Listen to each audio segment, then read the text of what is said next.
In true saga fashion, one cannot speak of a person without first mentioning their father and his father before him.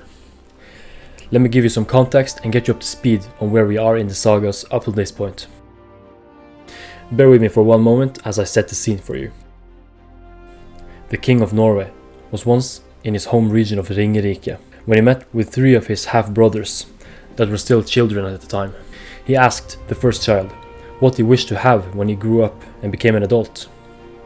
The first child responded that he wished he had large farmlands. The king asked the second child what he wanted. He said that he wanted cattle, so many that they would have to stand side by side when drinking from the river. The king remarked that they would gain such farms in time.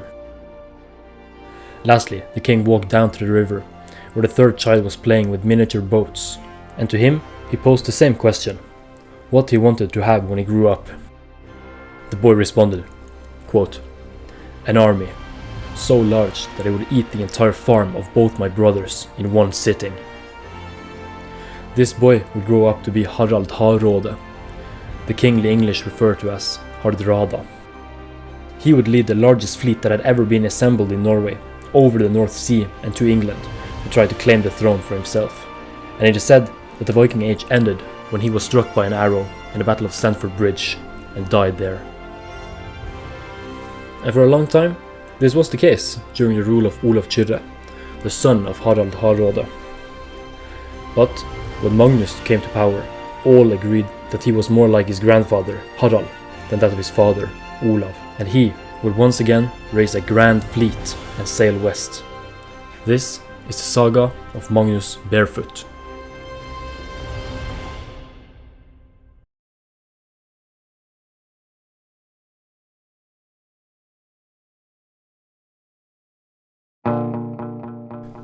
After the death of King Olav in 1093 AD, Magnus was in the region of Viking, taken as king of Norway.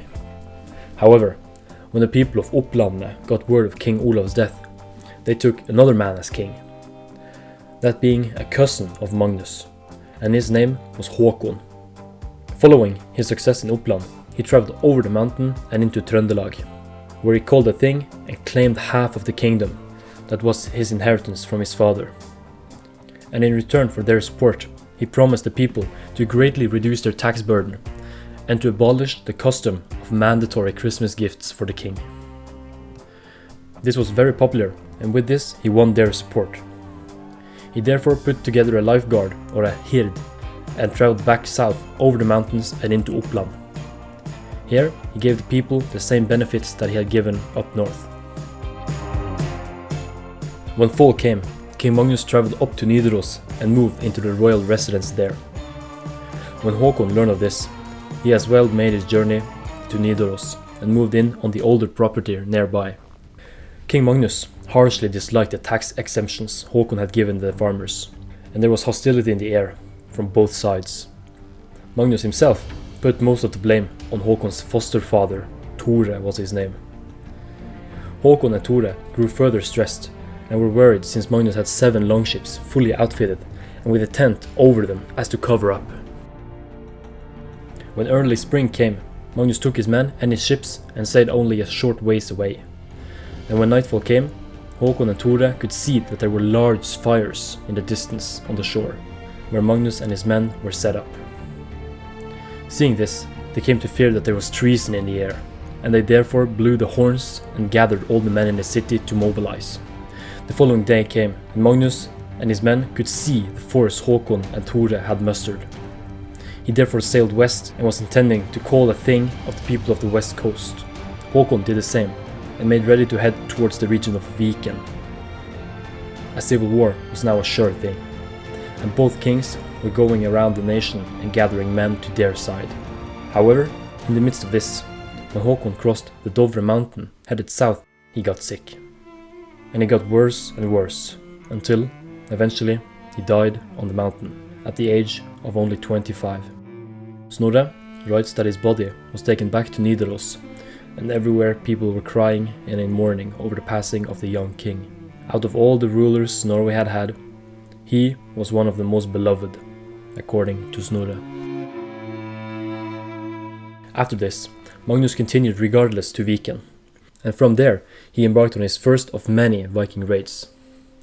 You see, after arriving in Viken, he set sail south to the region of Halland. At this time, the region was under Danish rule.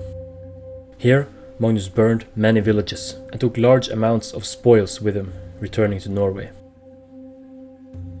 King Håkon might have died, but there was still rebellion in the air, and there were still many who was opposed to Magnus' rule.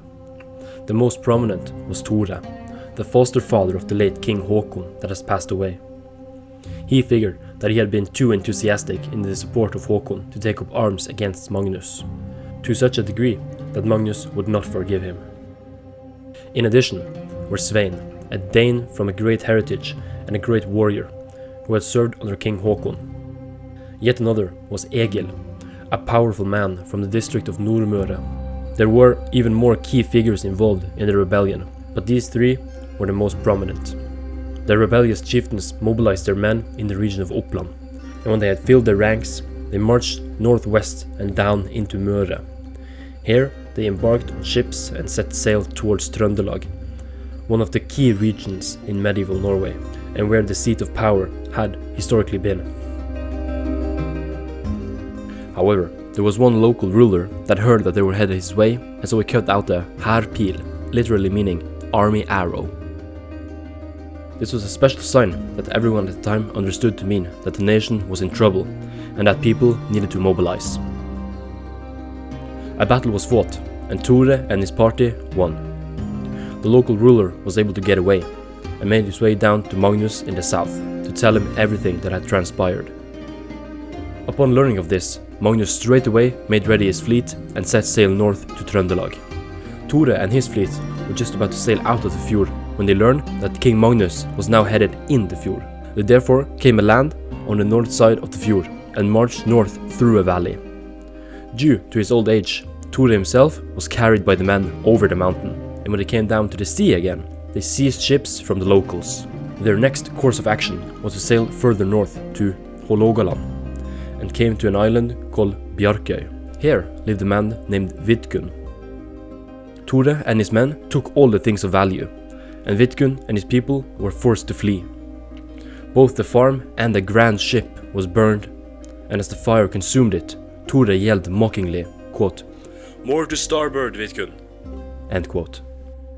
Vidkun and his men sailed both day and night south to meet up with King Magnus.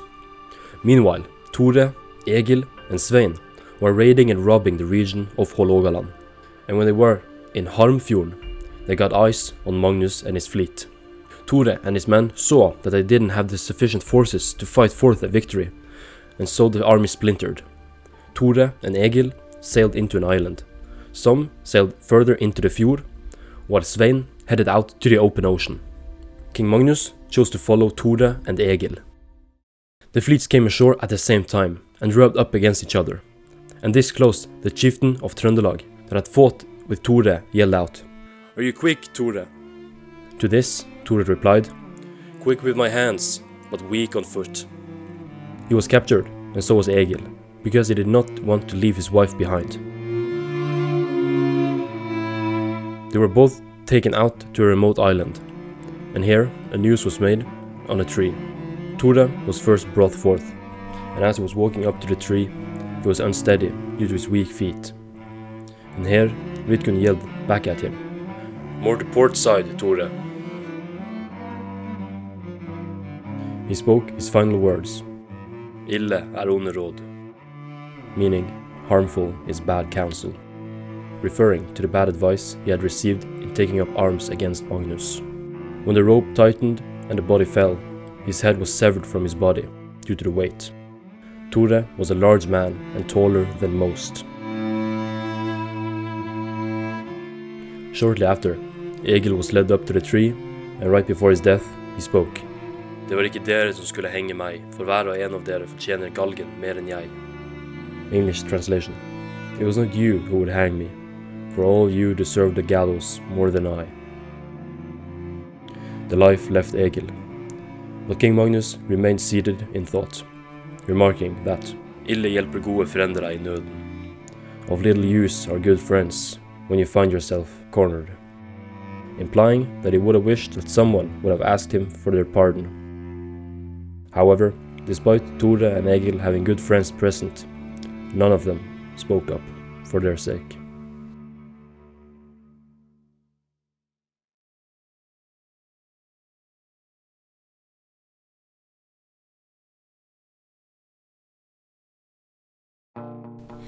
After this, Magnus returned to Trøndelag and punished all the people who had supported the traitors. Some he killed, while others he burned their properties. Magnus was now the sole ruler of Norway, and he spent much of his time and energy cracking down on outlaws, robbers, and Vikings. Ironically, the very next line reads, quote, "King Magnus left the country on a Viking raid," end quote. And so he did. He sailed west over the North Sea into the Orkneys. Here he had both the Jarls taken prisoner and set his own son, Sigurd, to rule the island. Magnus himself went on and came to the Hebrides. Here he caused great harm, burning villages and killing people who opposed him. A great many fled to both Scotland and Ireland. The pillaging went on until they came to the Holy Island. This is a small island on the west coast of Scotland that was home to Saint Columba, the missionary that converted the Picts in Scotland. When Magnus and his men came to the island, he forbid any plundering or killing. The fleet sailed on and continued the raiding. Sailing further south, Magnus and his men raided both sides of the sea, Scotland as well as Ireland. He kept this up all the way down to the Isle of Man. The next target was to be Bretland. This is an Old Norse term that is sometimes used for all the Celtic lands, including Wales, Cornwall and Brittany. However, in this example, it is Wales that is referred to. Magnus came to Ungursøy, the island of Anglesey in northern Wales. Here he met an army that was led by two Jarls, that being Hugh de Avranches, 1st Earl of Chester, and Hugh of Montgomery, 2nd Earl of Shrewsbury. In Norwegian, however, they are just known as Hugeprude and Hugedigre. The two sides clashed, and a hard battle was fought. Magnus was shooting with his bow, but Hugeprude was covered in armor, so that the only part that was revealed was his eyes. Both Magnus and one of his men shot simultaneously, and one hit the nose guard of the helmet, while the other shot right through his eye, killing him. Shortly after this, the Bretons was routed, and the battle was over. Anglesey Island was ceded to Magnus. The time had now come to end the campaign and travel back home. Magnus therefore requested a peace deal with the Scottish king. This was arranged. The two kings came to the agreement that Magnus would get all the lands to the west of him as he sailed north. And this was done. But King Magnus had an idea. You see, there is a large strip of land separated by only a thin corridor of around 1.6 kilometers, or a mile. And when King Magnus came to this part, he ordered his men to drag the ships over the land, and in so doing, all the lands west of the ship became his, as part of the agreement that all the lands west would become his. This region was a rich region and better than even the best parts of the Hebrides. After this stunt, he sailed home to Norway.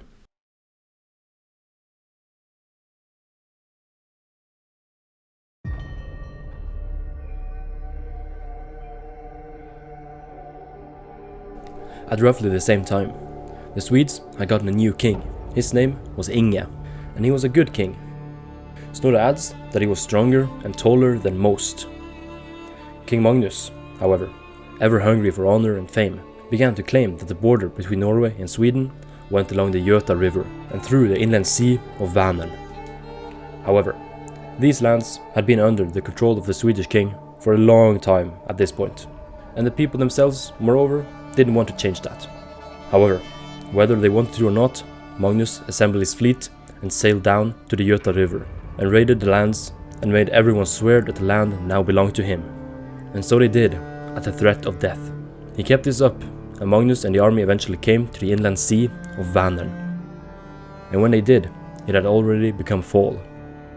Magnus and his men therefore built a fort of earth and timber, and a large mound was dug around it. This fortification was located on the island Kålandsø. 300 men were handpicked by Magnus to stay behind and man the fortress. All necessary supplies were carried inside, and Magnus and the army set sail home to Norway. When King Inge of Sweden got word of what had happened west of his kingdom, he did not right away raise an army to deal with it, much to the amusement of the Norwegians. However, King Inge was not about to let this provocation go unpunished, and when the ice finally covered the water of the Vänern, he came with an army, numbering nearly 3,000 strong. King Inge sent a messenger to the Norwegians in the fortress and offered them safe passage home to Norway, with all the goods that they had robbed and stolen. This was an incredibly generous offer by Inge, but when the messenger expressed these terms to the Norwegians, the leader responded that King Inge would have to come up with something else, if he thought he could simply come here and send us off home, like cattle on their way to pasture. The messenger came back to Inge and told him of what the Norwegian leader had said.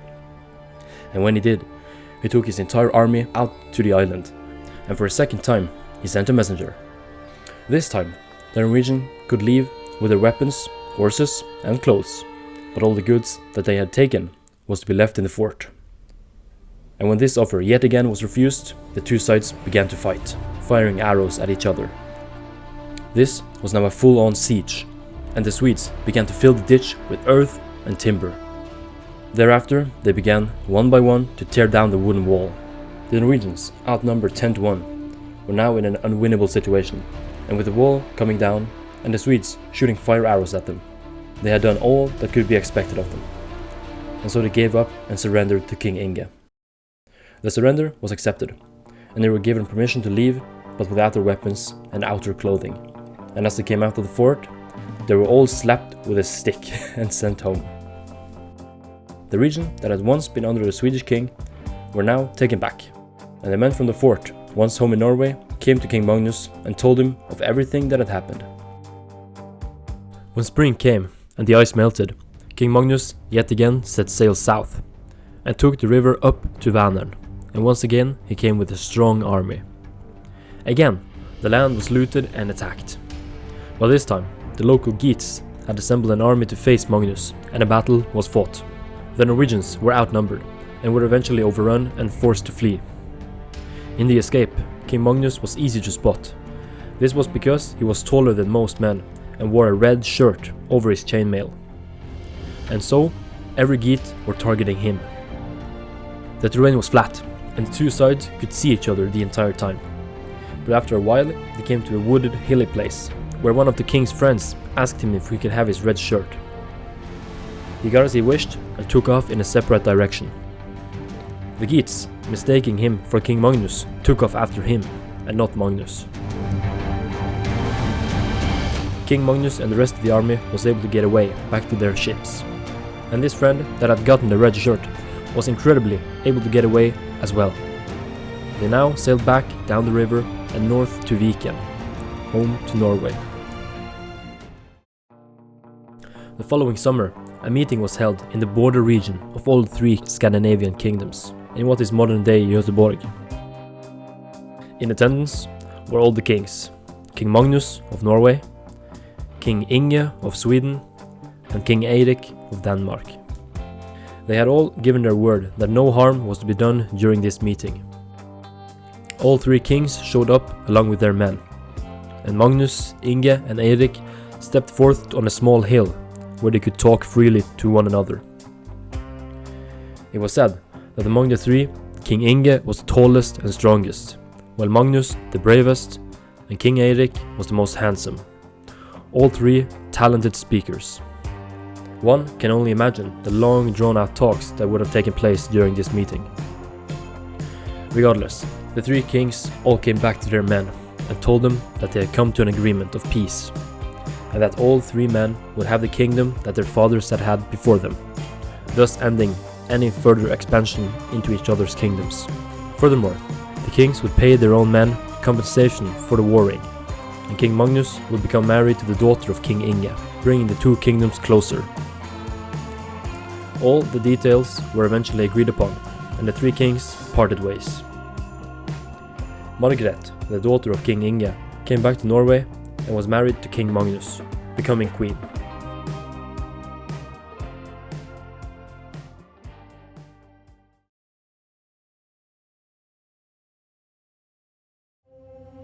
King Magnus already had 3 children when he got married to Margaret. The oldest was Øystein, the middle child was Sigurd, and the youngest was Olav. For the people familiar with sagas, this Sigurd is the one that would become known as Sigurd the Crusader.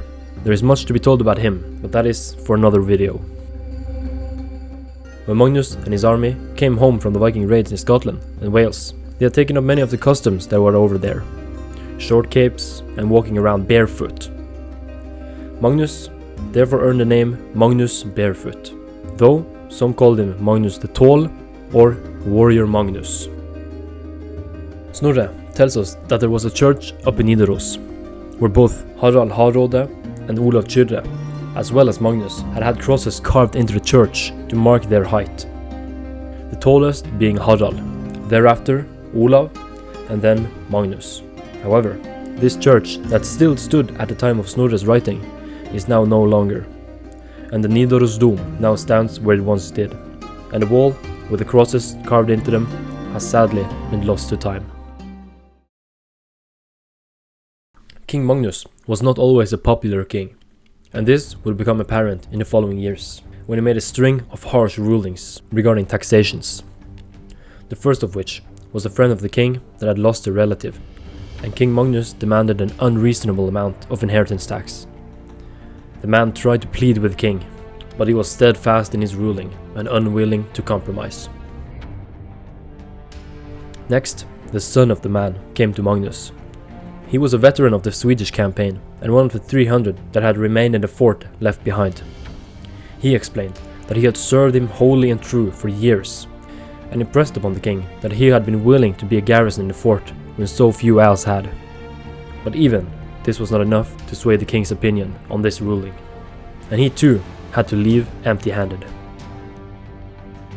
For a third time, a man came to him to try to overturn his ruling, and this man was none other than Ogmund Skoftason. He was not only a veteran of Magnus' army, he had been the one to trade his red shirt when they had been chased by the Geats in Sweden, and in so doing, likely saved King Magnus' life. He also tried to convince him that the claim on the inheritance was too much. But King Magnus, having already made up his mind, did not back down, and so Ogmund vowed that nor him nor any of his brothers would ever serve the king again. The two friends parted ways, and did not see each other ever again. A decision Magnus would live to regret. Skofte Ogmundsson, along with all of his 3 sons, would leave Norway, sailing down to Holland, west to France, and then south to Spain, and through Norvasund, the Strait of Gibraltar. Snorre also claims that this was the first ever time Norwegians had ever passed through the strait, though to me this seems improbable. Regardless, they got to Rome, and here Skofte died. All of his sons would eventually die as well on this journey, never returning home. But the tales of this journey would become widely known.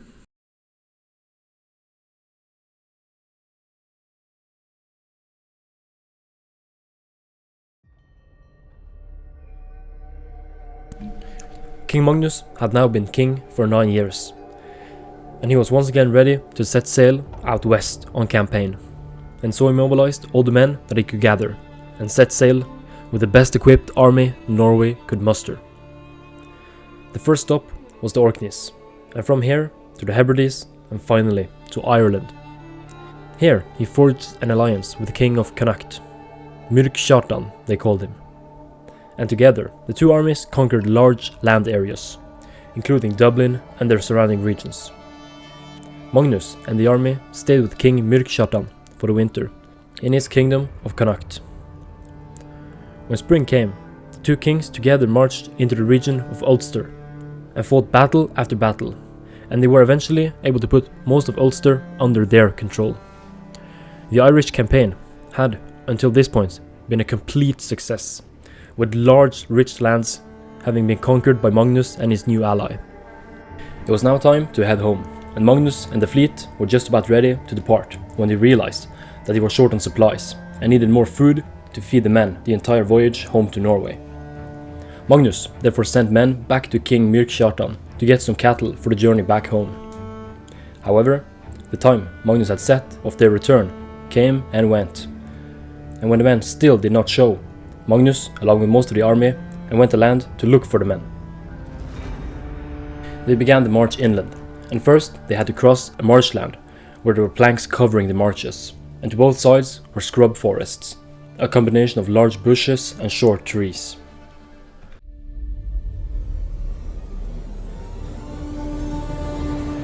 Having crossed the marshes, they came to a small hill where they had a good overview of the land, and once there they could see large dust clouds further inland, a sign of a large group marching. The men began to argue amongst themselves whether this was an Irish army, while some said this could be their own men returning with a flock of cattle. King Magnus ordered the army to halt.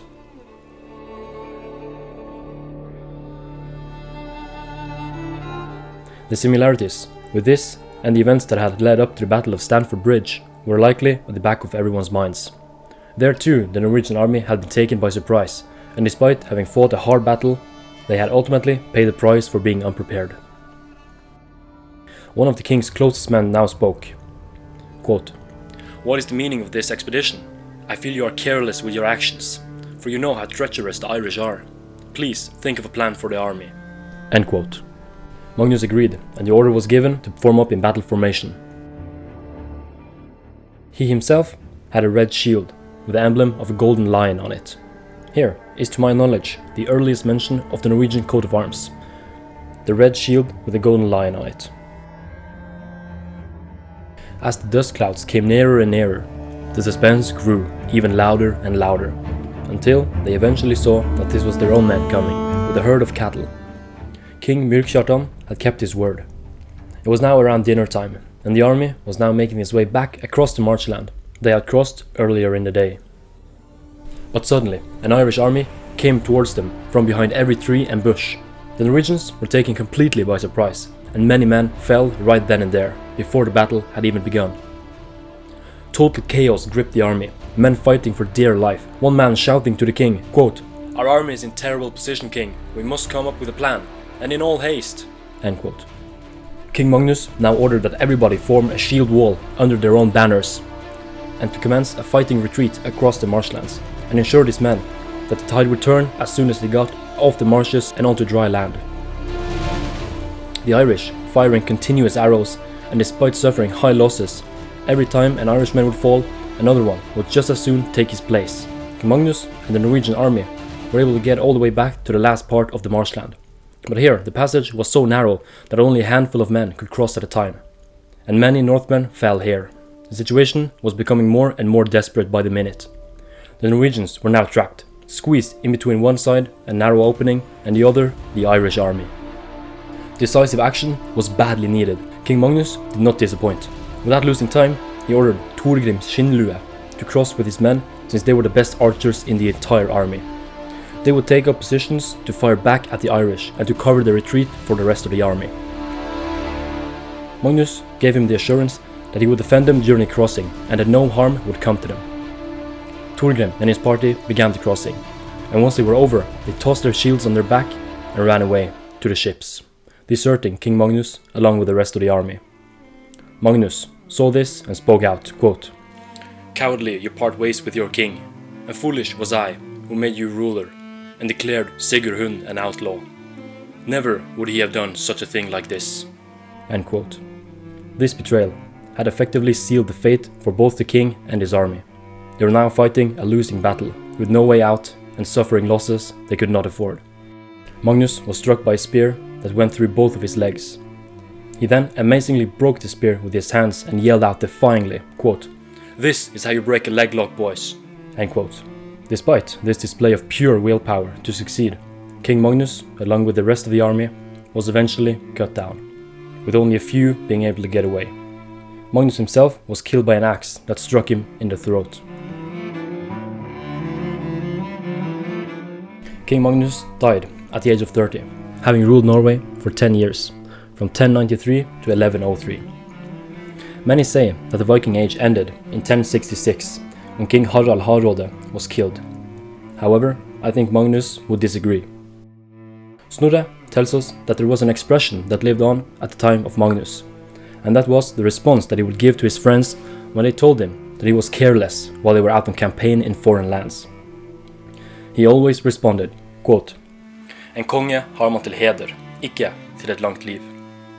A king's purpose is to attain honor and not to live a long life. And with this, Snorre ends the saga of King Magnus III of Norway, the Saga of Magnus Barefoot.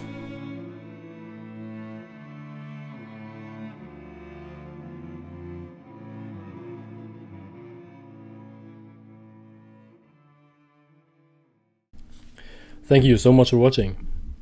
This video took me a long time to both research and to animate, and it would mean a lot if you would like the video and subscribe to the channel. I hope to make more, even though it takes time to produce these videos. I appreciate everyone that has subscribed recently, and I thank you for your continued support.